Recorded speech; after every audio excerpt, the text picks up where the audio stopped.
when you have this alter ego, is it also, I know one part of it is your goal is to step into that person and embody the ego, but also is it something that you encourage them to like have a conversation in your mind as you and your alter ego? Like how does one work with the alter ego?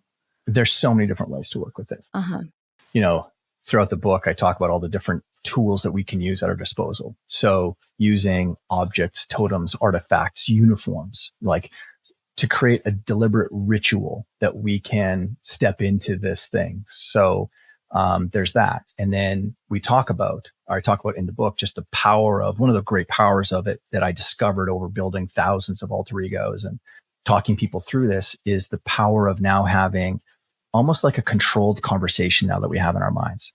In the book, I talk about just this merry-go-round of self-talk that people have where they just go round and round in a circle, beating themselves up, and it just repeats itself. But all of a sudden, when we enter in another entity in our mind that we're in control of, the alter ego can kind of encourage you through the process. And we were talking just before we hit the record button about National Hockey League client that I was just on the phone with. And we're working through this concept. And he finally got it where he can beat himself up a little bit too much, but his alter ego is there to cheer and encourage him on. Like, you got this. So there's certain language that we use, speaking at ourselves in the third person, or in this case, if it was your alter ego, it's like, Eileen, what are you talking about? And now all of a sudden that's the voice of your alter ego, that highest, best version, whatever someone wants to say about it, saying to you is like, what are you talking about? Like, you're this, you're that, like, they're pulling you into the characteristics and the attributes that you most want. Yeah. And it's hard to argue back to that because you're the one who created it. Or it's the alter ego speaking back at the shadow, speaking back at the, what I call like the enemy or the villain within that's trying to pull you into, you know, procrastination, avoidance, you know, resistance, whatever those things are for you. It's like, you know, get yourself to the corner. I got this. Our light, whatever you'd want to say, our light is a hell of a lot brighter than your shadow, the darkness. So get the fuck out of the way. In a way, you've heard this concept in different ways in spirituality. There's like the highest self, the higher self. There's also, like, you know, I talk about embodying your ideal self and this and that, but I think people still struggle with that internal battle of like, they will lose momentum, they'll fall into a hole. And so what advice do you have for people who feel like they know who they want to be, they have that alter ego self, but they still really struggle with embodying it and becoming it? Yeah, because they're trying to attach on attributes and traits to what they still feel is a flawed version of themselves. Like, whether this is true or not, I don't care. Like, there's a lot, like you said, there's a lot of amazing spiritual traditions that are out there, or self-help or leadership traditions that are out there. But the best testimonials I've gotten from other people that are, I'd say, very experienced in this space is you actually gave people a complete model and framework for them to operate through. And it's because most people don't have a very good sense of their own self model, the way that they view themselves. So I'm like, well, then stop viewing yourself. Stop trying to take action through this version of you. And let's build a different version. Because the grass is greener on the other side always, right? So someone goes, well, of course, Eileen can build 2.5 million subscribers on YouTube. She got started here, and they make all these excuses as to why that's possible, right? But I can't do that. Like, I don't have her thing. I don't, you know what? She lives in Los Angeles. She probably had a lot of connections when she was there, you know, and she's got such a pretty setup in her background. I don't have a pretty, you know, office that I can step into and put my iPhone on. Like, lighting, I don't have the right lighting. Like, there's all these things. So whatever your source of inspiration is for your alter ego, it's just simply mapping towards what we do naturally in our own heads when it comes to putting other people up on pedestals. Now what we're going to do is I'm going to borrow that idea of that person and I'm going to live through that. And then all of the other steps I have that I lay out in the book are just simply there to just dial up the probability that you're going to be able to do that consistently. So let's bring this back to an example, and I'll just use me. Going back to 1997, I was actually very, very good at building rapport with young people. I wasn't that far removed from them. I was like 21, 22 when I started, and I had just gotten done playing at a competitive and high level. But I looked like I was 12 years old. And the only way that I knew how to grow my little fledgling business was through speaking. I grew up in 4-H, which is like agricultural Boy Scouts, and a part of being in that club was you had to do a speech every year and compete. So I knew how to speak. Getting on stage didn't bother me. But I was very insecure about like how young I looked. And so I had these intentions at the end of my night that I was going to make phone calls to try and book a workshop or something. The next day would end and I didn't have it done. I didn't do it. And I'd beat myself up. Mm-hmm. And then just one day while actually watching an Oprah Winfrey episode, she had on a lady who used Oprah as her alter ego to help her get through a very hard time. And I was like, wait a second, I did the exact same thing when I played football. So why don't I just build a new alter ego for business? And so I did. And he was the composite of Superman, because I was lacking action. So I needed to be more decisive. I wanted confidence because I didn't feel like I was confident at the time. And I'm a huge fan of Benjamin Franklin. I mean, he's someone who reinvented his career so many times and was world class at it. So I mean, that's a level of confidence. So I wanted that. And then Joseph Campbell, who's the author of, The Hero's Journey, The Power of Myth. He created the Hero's Journey model. I saw an interview with him in the late 80s, and he was just so articulate. And I felt like I wasn't very good at, articulating what I did. So now I had the attributes. I wanted to be more decisive, confident, and articulate. And my sources of inspiration were Superman, Benjamin Franklin, and Joseph Campbell. And so those three became my model of what I wanted to move towards, be more like. And then I went to Lens Crafters, which was like a, eyeglass store in Edmonton, Alberta, Canada, where I lived at the time. And I went and bought a pair of non-prescription fake glasses. And I put on a pair of fake glasses, just like a Superman puts on his cape. Yeah. I was putting on the glasses. He became Clark Kent. I was becoming something bigger and better. Did you give a new name for yourself though? Super Richard. Okay. He was specifically hired. And that's just sort of the language that I gave was he was hired to be the advocate for Todd's stuff. Okay. Todd was getting in the way. Wow. It didn't change the fact that I had this dream. I had this aspiration of wanting to do kind of big things in the world. Didn't know what that was necessarily going to be, but I sure as hell wasn't taking the actions in order to do that. And Super Richard became the advocate for my stuff because I did believe in my capacity to coach people, but I didn't think I was good at selling and I wasn't good at promoting. But Super Richard was built to do that. And when I put on those glasses and I practiced it, I got in front of the mirror and I practiced being more decisive. I practiced being more confident. I practiced saying the things I needed to say. Todd would have a hard time saying those things on a phone call, trying to book something.